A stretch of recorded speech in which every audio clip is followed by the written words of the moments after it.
Guys, কেমন আছো সবাই? আশা করি সবাই ভালো আছো। তো সবাইকে জানাই সকাল সকাল গুড মর্নিং। তো দেখো বন্ধুরা, এখানে সকাল সকাল আমি রান্না করতে চলে এসেছি রান্নাঘরে। তো এখানে দেখো লতিগুলো কেটে নিয়েছি, আর এখানে শীতল দিয়ে নিয়েছি। এখানে কাঁচা লঙ্কা, রসুন আর পেঁয়াজ বাটা নিয়েছি। আর এখানে কড়াই গরম বসে দিয়েছি, গ্যাসের মধ্যে তেল দিয়ে দিয়েছি। আর দেখো তেলটা গরম হয়ে গিয়েছে। তো তেলটা তো গরম হয়ে গেছে, তো এর মধ্যে দিয়ে দেব। তো দেখো এর মধ্যে বাটা মশলাগুলো দিয়ে দিয়েছি, সাথে শীতল দিয়ে দিয়েছি।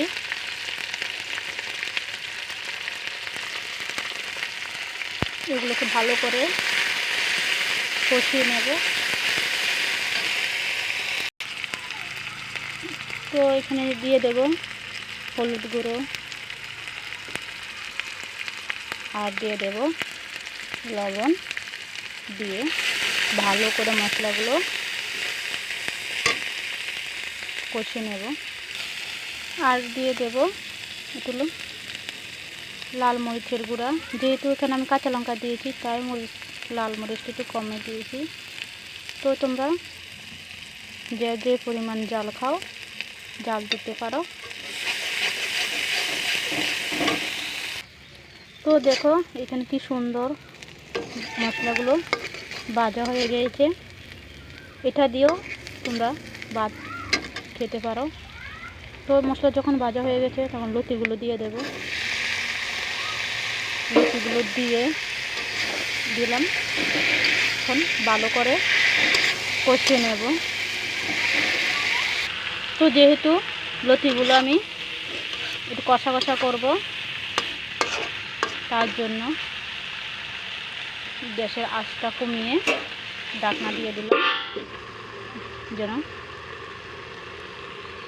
মজে যায়।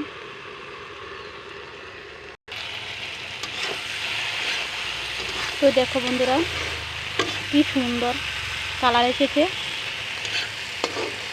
আমার তো খুবই ভালো লাগে। যেমন তো দেখো ঢেঁড়স, কচুলতি, কচু গাছের ডগা, এগুলো খেতে না ভীষণ ভালো লাগে আমার।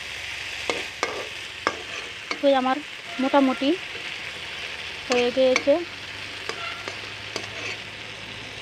লতির তরকারি।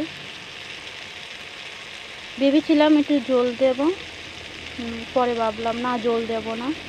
সবসময় তো ঝোল খাওয়া হয়। আজকে ভাবলাম একটু কষা কষা করি। তো আমার লতি কষানো শেষ।